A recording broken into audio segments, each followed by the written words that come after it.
कौन सी चीज मसीहियत को दुनिया के सारे धर्मों और फिलॉसफी से अनोखा या यूनिक बनाती है। आज के समय में यदि हम देखें तो दुनिया में बहुत सारे धर्म, बहुत सारे फिलॉसफीज हैं। कुछ फिलॉसफीज परमेश्वर के अस्तित्व पर विश्वास करते हैं, कुछ फिलॉसफीज परमेश्वर के अस्तित्व पर विश्वास नहीं करते हैं। मसीहियत में ऐसी कौन सी चीज है जो मसीहियत को सारे धर्मों और फिलॉसफी से अलग बनाती है? इसमें आज हम देखते हैं कि ऐसी कौन सी बातें हैं जो बिल्कुल अनोखा है, अद्वितीय है। यदि हम प्रभु यीशु मसीह के विषय में देखें तो प्रभु यीशु मसीह मसीहियत का सेंट्रल पॉइंट है। यीशु मसीह का जीवन और उसका चरित्र, उसकी बातें दुनिया के सारे अगुवे, धार्मिक अगुवे, पॉलिटिकल अगुवे, इन सब से बिल्कुल अपने आप को अलग बनाती हैं। दुनिया के बहुत सारे ऐसे लोग हैं जो मसीहियत की निंदा करते हैं। कई बार वो क्रिश्चियन वर्क की, क्रिश्चियन मिनिस्ट्री की निंदा करते हैं, लेकिन जब बात आती है प्रभु यीशु मसीह के जीवन की तो वे उसके विरोध में कुछ भी नहीं बोल पाते हैं। एथिस्ट परमेश्वर के अस्तित्व पर विश्वास नहीं करते, लेकिन जब यीशु मसीह के बारे में जब उनसे पूछा जाता है तो एक बात जरूर है कि उसके high standard moral and ethical life के विषय में कुछ भी बुरा नहीं बोल पाते हैं। दुनिया में ऐसे बहुत बड़े बड़े संत हुए हैं, महात्मा हुए हैं जो मसीहियत पे विश्वास नहीं करते हैं, जो मसीहियत को आगे बढ़ाने पे बुराई के रूप में देखते हैं, लेकिन फिर भी जब यीशु मसीह के विषय में बात करते हैं तो उनके मन में यीशु के प्रति एक श्रद्धा, एक विश्वास पाया जाता है। जैसे उदाहरण के लिए हम देखते हैं, हमारे देश में एक महान संत हुए हैं विवेकानंद, जो आर्य समाज के बहुत बड़े प्रचारक के रूप में जाने जाते हैं। उनसे जब पूछा गया कि यीशु के विषय में आप क्या सोचते हैं, तो उनका जवाब था, यदि यीशु के समय मैं फलस्तीन में होता तो उसके पांवों को अपने आंसुओं से, अपने खून से पोंछता। तो देखिए कितना हद तक वो इस बात पे विश्वास करते थे कि यीशु मसीह का जीवन और चरित्र बहुत ही अनोखा है, अद्वितीय है। जो मॉरल और एथिकल स्टैंडर्ड है वो बहुत ही ज्यादा हाई है। उसके समान वो किसी दूसरे व्यक्ति की तुलना नहीं कर सकते। उसी के समान एक हमारे देश में एक बहुत बड़े पॉलिटिकल लीडर हुए महात्मा गांधी, उनका भी विचार था यीशु मसीह के समान दुनिया में मॉरल और एथिकल स्टैंडर्ड का व्यक्ति नहीं मिलेगा। और ऐसा माना जाता है कि वो प्रभु यीशु मसीह के जो पहाड़ी उपदेश है उसको अपने साथ हमेशा रखते थे और उसको पढ़ते थे। बहुत सारे ऐसे आंदोलन जो उन्होंने शुरू किए जो नए नियम से या प्रभु यीशु मसीह के जीवन से प्रेरित था। तो हम देखते हैं कि बहुत सारे बार बहुत सारे ऐसे दुनिया में नेता लोग हैं, बहुत सारे दुनिया में ऐसे अगुवे लोग हैं जो प्रभु यीशु मसीह के स्टैंडर्ड के अनुसार अपने आप को जी नहीं पाते हैं, उस हाई स्टैंडर्ड के अनुसार अपने जीवन को बना नहीं पाते हैं। इसलिए चाहे वे मसीहियत का विरोध करते हैं, लेकिन प्रभु यीशु मसीह के जीवन, चरित्र, शिक्षा का कुछ भी विरोध नहीं कर पाते हैं। आइए हम देखते हैं कि पवित्र शास्त्र बाइबल यीशु के विषय में क्या बोलती है। यदि हम पहला पतरस की पत्री उसके 2 अध्याय के 22 पद से पढ़ते हैं, यहां इस प्रकार लिखा है, न तो उसने पाप किया और न उसके मुंह से छल की कोई बात निकली। वह गाली सुनकर गाली नहीं देता था और दुख उठाकर किसी को भी धमकी नहीं देता था, पर अपने आप को सच्चे न्याय के हाथ में सौंपता था। देखिए यहाँ पे पतरस जब यीशु के विषय में लिखता है तो वहां पर कहता है कि उसने, अर्थात यीशु ने कोई भी पाप नहीं किया। उसके जीवन में हम बुराई नहीं ढूंढ सकते हैं। जिस प्रकार परमेश्वर का वचन कहता है कि सबने पाप किया और परमेश्वर की महिमा से रहित हैं, लेकिन जब हम यीशु के जीवन को देखते हैं, इतना स्टैंडर्ड लाइफ उसके समान कोई नहीं हुआ। और यहाँ पर पतरस इसी बात पे जोर देता है कि उसने कोई पाप नहीं किया और उसके मुंह से कभी कोई छल की बात नहीं निकली। वह गाली सुनकर भी गाली नहीं देता था और दुख उठाकर भी बदला लेने के लिए कोई धमकी नहीं देता था, परंतु अपने आप को परमेश्वर के हाथ में सौंपता था। तो यहाँ पर परमेश्वर का वचन कहता है कि किस तरह से यीशु का जीवन और चरित्र कितना पवित्र था। न केवल पतरस लेकिन प्रभु यीशु मसीह ने स्वयं इस बात की घोषणा की और लोगों से कहा, यहूदियों से, धार्मिक अगुवों से उसने एक क्लेम को किया और वो क्लेम ये है। यदि हम यूहन्ना के सुसमाचार उसके 8 अध्याय के उसके 46 वर्ष को पढ़ते हैं, यहाँ पर इस प्रकार लिखा है, तुम में से कौन मुझे पापी ठहराता है, और यदि मैं सच बोलता हूं तो तुम मेरा विश्वास क्यों नहीं करते। देखिए यहाँ पर प्रभु यीशु मसीह ने खुलेआम इस बात की घोषणा की कि तुम में से कौन है जो मुझ में कोई दोष पा सके, या तुम में से कौन है जो मुझे पापी ठहरा सके। तो यहाँ पर हम देखते हैं कि न केवल बाइबल लेकिन प्रभु यीशु मसीह ने स्वयं इस बात की घोषणा की, उसके जीवन में कुछ भी बुराई नहीं है। तो सबसे पहली बात हमको समझना है, बहुत ही उच्चतम आदर्श और नैतिक जीवन प्रभु यीशु मसीह का ये बिल्कुल दुनिया के सारे धर्म और फिलॉसफी से बिल्कुल अलग बनाता है। यीशु मसीह ने बहुत ही उच्च स्तर के नैतिक जीवन को व्यतीत किया और साथ ही साथ वो अपने चेलों से, अपनी कलीसिया के लोगों से वही उच्चतम स्तर बनाए रखने के लिए कहता है, आज्ञा देता है। जब हम पहाड़ी उपदेश को पढ़ते हैं जो पाया जाता है मत्ती के सुसमाचार उसके 5 अध्याय से लेकर 7 पद में, तो यहाँ पर बताया गया कि कैसे एक विश्वासी को, एक डिसाइपल को, एक चेले को उसी किंगडम प्रिंसिपल के अनुसार जीना है जो परमेश्वर का स्टैंडर्ड है। और हम इस जगह पे हम देखते हैं कि किस प्रकार यहाँ पे जीवन जीने के तरीके को बहुत ही स्टैंडर्ड, हाई स्टैंडर्ड के रूप में माना गया है। और यहाँ पर न केवल आपका एक्शन, आपका कार्य, लेकिन जिस एटीट्यूड से, जिस मनोभाव से आप करते हैं किसी भी काम को, वो भी देखा और परखा जाता है। तो यहाँ पर न केवल आपका एक्शन, आपका काम, लेकिन आपके मनोभाव भी बहुत हद तक इस बात पे दिखाया जाता है कि आपका स्टैंडर्ड क्या है। जब हम मत्ती के सुसमाचार उसके 5 अध्याय के 21 पद को पढ़ते हैं, यहाँ पर प्रभु यीशु ने कहा, तुम सुन चुके हो कि पूर्व काल के लोगों से कहा गया था कि हत्या ना करना, और जो कोई हत्या करेगा वह कचहरी में दंड के योग्य होगा। परंतु मैं तुमसे यह कहता हूं कि जो कोई अपने भाई पर क्रोध करेगा और वह कचहरी में दंड के योग्य होगा, और जो कोई अपने भाई को निकम्मा कहेगा वह महासभा में दंड के योग्य होगा, और जो कोई कहे अरे मूर्ख, वह नरक की आग के दंड के योग्य होगा। यहाँ पर परमेश्वर के वचन में हम पाते हैं कि किस प्रकार पुराने समय में मूसा की व्यवस्था में ये कहा गया था कि हत्या ना करना। तो हो सकता है कि बहुत सारे लोग वास्तव में प्रैक्टिकली किसी की हत्या ना करें और वे सोचने लगे कि मैं बहुत ही पवित्र हूं और मैंने परमेश्वर के वचन का पालन किया है। लेकिन प्रभु यीशु मसीह यहीं पर नहीं रुके। यदि आपने कुछ ऐसा गलत काम नहीं किया, आपने हत्या तो नहीं की, लेकिन आप मन में भी किसी के विषय में हत्या का विचार करते हैं या उसको बुरा बनाने का विचार करते हैं, बुरा करने का विचार करते हैं, आपका एटीट्यूड ऐसा है, तो वो हत्या के समान गिना जाएगा। और इसलिए यीशु ने कहा, जो कोई अपने भाई पे क्रोध करेगा वह कचहरी में दंड के योग्य होगा, और जो कोई अपने भाई को निकम्मा कहेगा वह महासभा में दंड के योग्य होगा, और जो कोई कहे अरे मूर्ख, वह नरक की आग के दंड के योग्य होगा। देखिए यहाँ पर इस बात को बताया गया है कि न केवल कार्य के रूप में हत्या करना, लेकिन दूसरे को मूर्ख के रूप में या एक ऐसे व्यक्ति के रूप में जो निकम्मा है इस रूप में समझा जाता है, या उसकी जो डिग्निटी है, एक इंसान होने के जो डिग्निटी परमेश्वर ने उसके जीवन में दिया है, यदि उस चीज पे विश्वास नहीं करता है या उसको बहुत ही छोटा या तुच्छ समझता है, तो प्रभु यीशु मसीह कहते हैं वह नरक के दंड के योग्य होगा। और ये कितना महत्वपूर्ण है कि दूसरे के साथ जो संबंध है वो कितना महत्वपूर्ण है। तो प्रभु यीशु ने आगे कहा कि यदि तू अपनी भेंट वेदी पर लाए और वहां तू स्मरण करे कि तेरे भाई के मन में तेरे लिए कुछ विरोध है, तो अपनी भेंट वहीं वेदी के सामने छोड़ दे और जाकर पहले अपने भाई से मेल मिलाप कर, तब आकर अपनी भेंट को चढ़ा।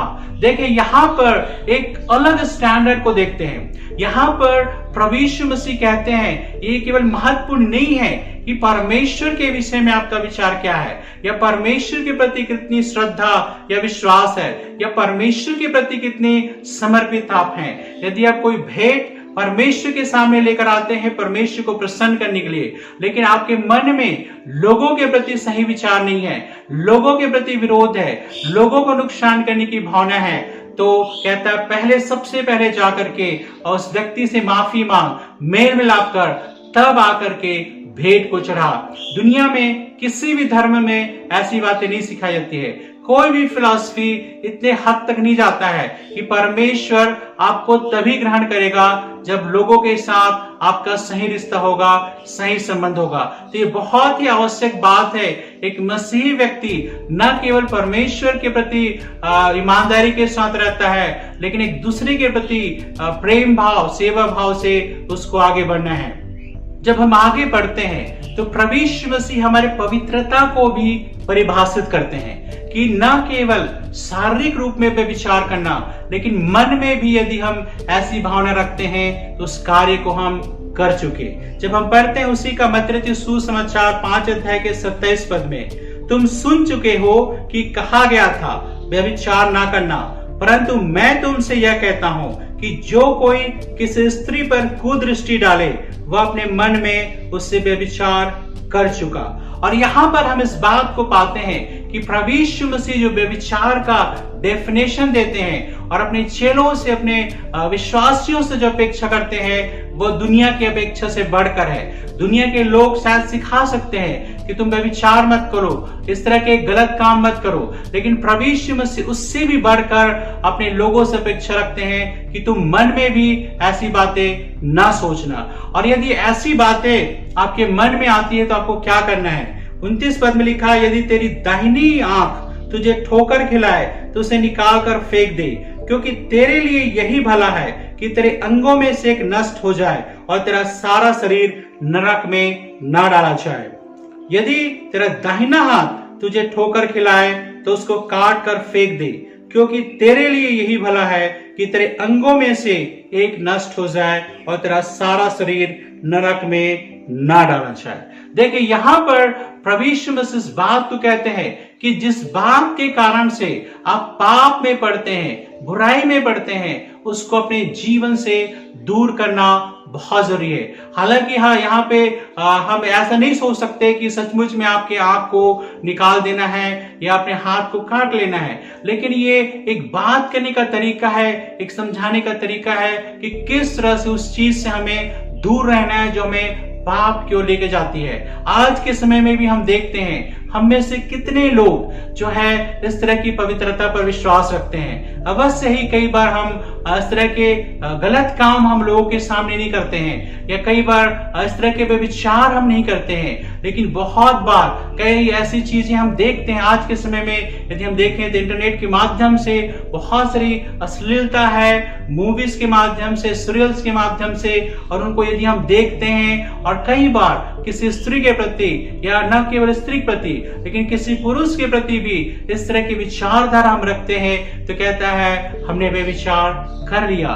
जैसे कि मैंने पहले ही कहा था कि प्रभु यीशु मसीह का जो स्टैंडर्ड है, जो मॉरल और एथिकल स्टैंडर्ड है, वो बहुत ही हाई है, और उस हाई स्टैंडर्ड के अनुसार जीवन जीने के लिए प्रभु यीशु हमें बुलाते हैं।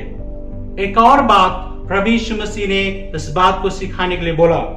यदि हम उसका 43 वर्ष को पढ़ते हैं, लिखा है, तुम सुन चुके हो कि कहा गया था अपने पड़ोसी से प्रेम रखना और अपनी बैरी से बैर, परंतु मैं तुमसे यह कहता हूं कि अपने बैरियों से प्रेम रखो और अपने सताने वालों के लिए प्रार्थना करो। यहाँ पर देखिए दुनिया की रीति है कि लोग बुराई के बदले बुराई देते हैं, ईंट का जवाब पत्थर से देते हैं, लेकिन यहाँ पर प्रभु यीशु मसीह ने अपने चेलों को सिखाया कि किस तरह से उनको होना है। यहाँ पे कहते हैं कोई बुराई के बदले कोई बुराई नहीं करना है, लेकिन जो आपको सताते हैं, जो आपके साथ बुरा व्यवहार करते हैं, आपके बैरी हैं, उनसे प्रेम रखो और उनके लिए प्रार्थना करो। ये बहुत ही बड़ा एक कठिन चीज है, लेकिन प्रभु यीशु मसीह ने स्वयं करके दिखाया। जब प्रभु यीशु मसीह ने इस बात को सिखाया कि अपने बैरियों से प्रेम रखो और अपने सताने वालों के लिए प्रार्थना करो, तो न केवल उसने सिखाया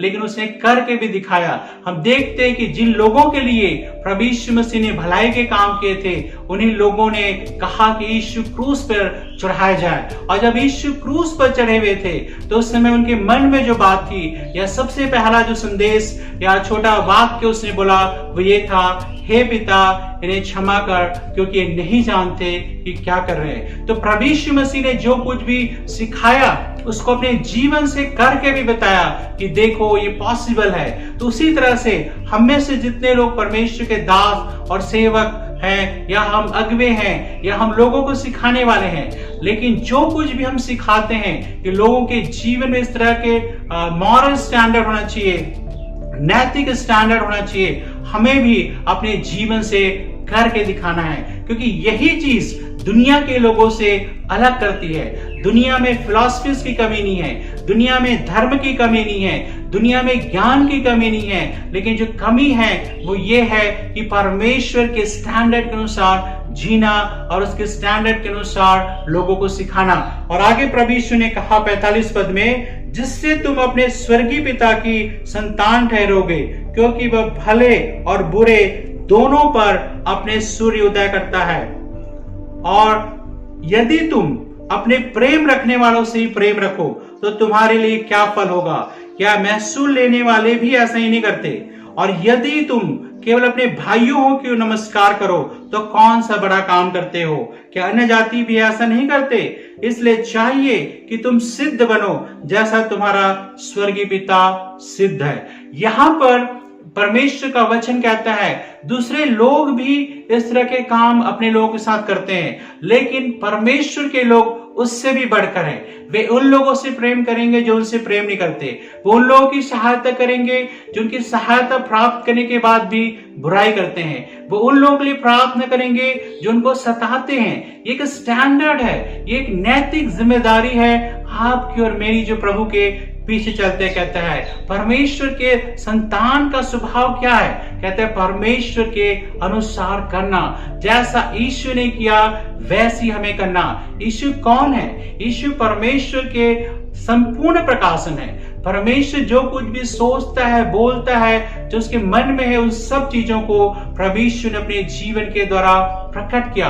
तो जब हम यीशु के द्वारा सिखाई गई बातों को मानते हैं और उसी स्टैंडर्ड के अनुसार, जिस स्टैंडर्ड के अनुसार यीशु ने जीवन बिताया, उनका मनोभाव था, एटीट्यूड था, वही मनोभाव और उसी के तरह काम कर करके हम उसके संतान के रूप में हो सकते हैं। और एक बात को यहाँ पे प्रभु यीशु मसीह ने कहा, जैसे तुम्हारा स्वर्गीय पिता सिद्ध है वैसे ही तुम भी सिद्ध बनो।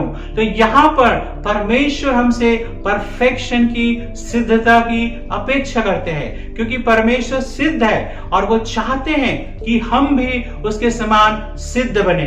ऐसी बात नहीं है कि हम कभी भी उस लेवल तक सिद्धता को पहुंच पाएंगे, लेकिन इतना जरूर है कि परमेश्वर चाहता है उस सिद्धता को प्राप्त करने के लिए हम प्रयास करना है।